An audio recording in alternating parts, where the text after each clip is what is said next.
Hello everybody. Thanks a lot for taking the time to watch this video, and most of what I'm going to talk about here is going to be bullet pointed in the email section too, but thank you for the time that you're going to give to this, and just for continuing to pray for and support me and Christina and the kids as we continue to follow the Lord and serve how He's calling us to. So and truthfully, I hope that you are safe and healthy, and that this time of quarantine has has borne some level of good fruit for you personally, and where maybe even you found that God has grown you or used you in really cool ways through it. So I know that that's been the case for me.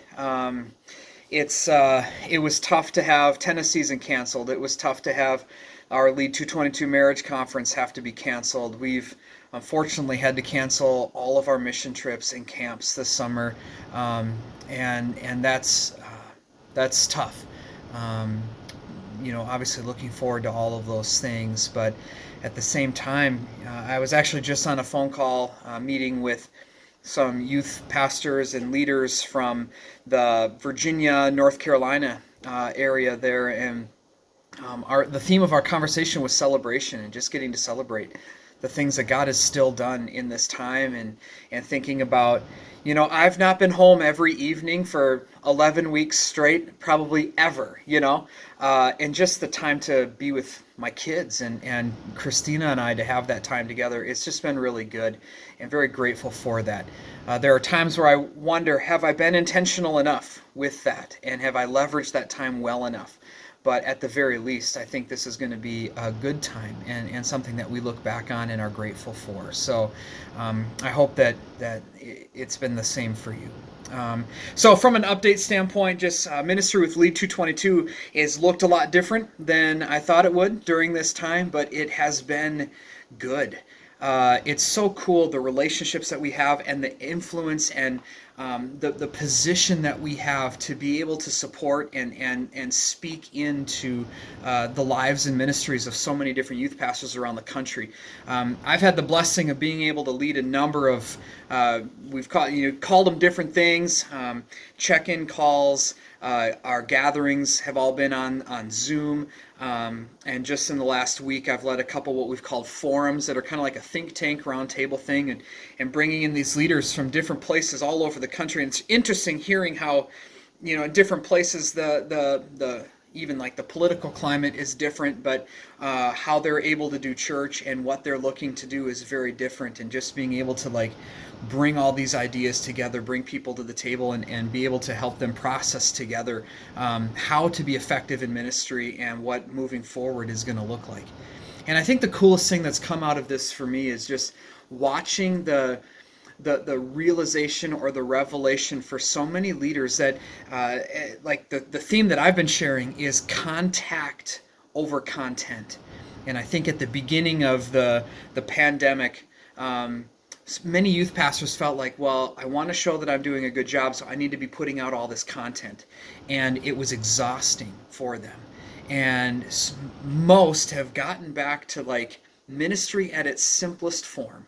And it's just the power of a personal contact and life-on-life ministry. Even though it has to be virtual, they're still doing that more, and it's been really, really cool to see. So as I've been asking the question, what is good from this time and what needs to remain, that's a lot of what I've been hearing is, man, I want to keep making those contacts. I want to keep doing the life-on-life stuff, and I think that's so exciting. So grateful that the Lord has used me and used Lead 222 to play a role in that. So, and thank you for you and your prayers and support and all of that. So the coaching has continued to be going. Our gatherings have all shifted online, and we're still interacting with these leaders and being able to share with them. Like I shared, unfortunately, the missions, our mission trips for this summer, we're not able to be doing any of them, and that's unfortunate, but also wise. But it's also been interesting. So we're asking these leaders, okay, so now what? What are you going to do to continue to disciple your kids, to continue to make a kingdom impact. And maybe some of you have heard me use this line before, but the light that shines the farthest shines the brightest at home. How are you going to win your Jerusalem?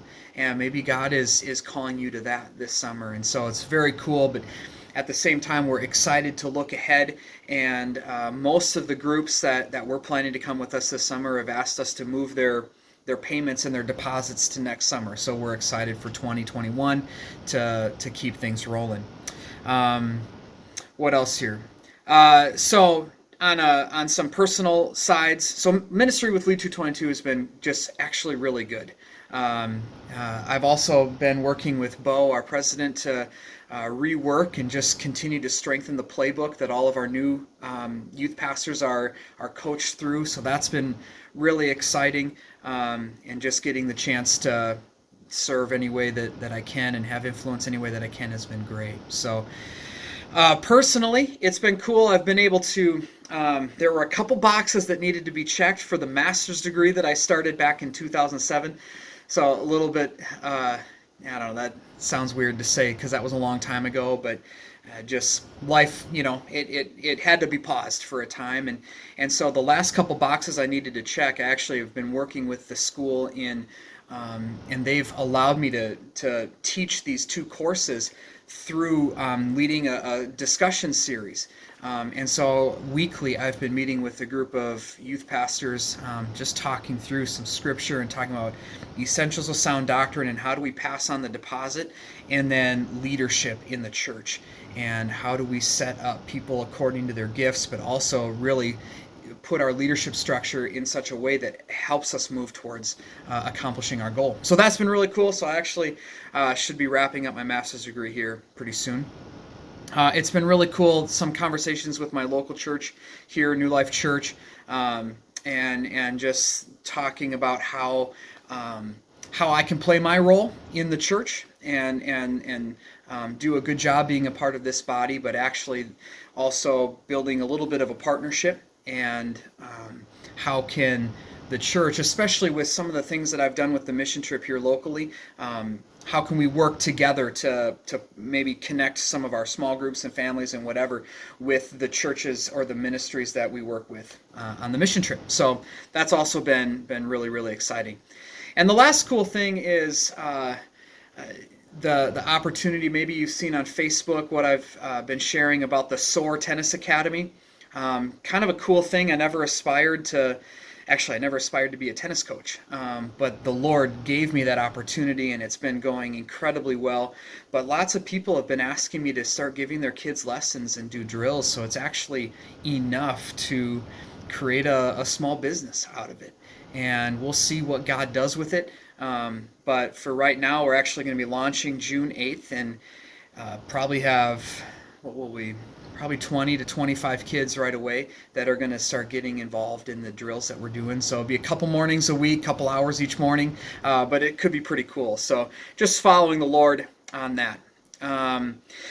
2 last things I wanted to say. These are also in the email, but number 1 is I'm going to be calling through all of those of you who are on my partner team, and just touching base with you and thanking you, but just processing with you some things. And then also August 10th, Monday, August 10th is my annual golf event. So there's a lot of work that needs to get done yet for that, but very excited about that. So those of you who have been involved with that will be getting some information, and then hopefully maybe we can get a bunch of new golfers to come as well and just make that a great day. So last thing I wanted to just share with you is kind of a cool thing.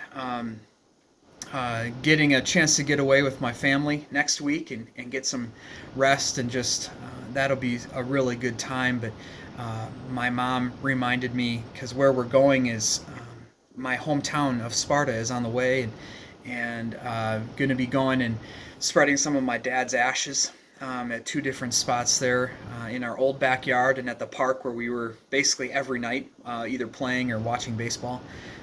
So kind of a cool thing, and I'm going to be bringing Caleb, my son, with me, and as one son goes to honor his dad, to bring his son along with.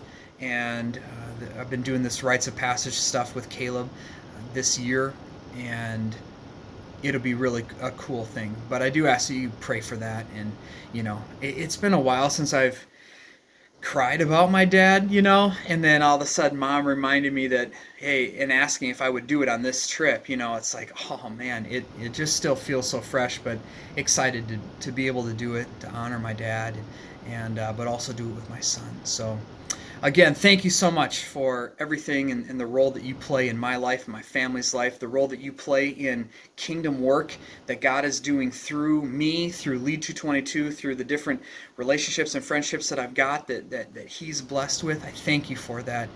Please don't stop, because I just sense that there's some cool stuff that God's going to continue to do in the future. And so I'm praying that God blesses Lead 222. God blesses the churches that we serve and that our leaders are a part of.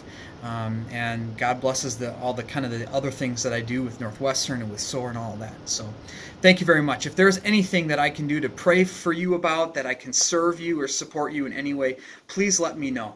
And I'm happy to do that. So I definitely want this support and prayer to go both ways. So God bless. Thanks.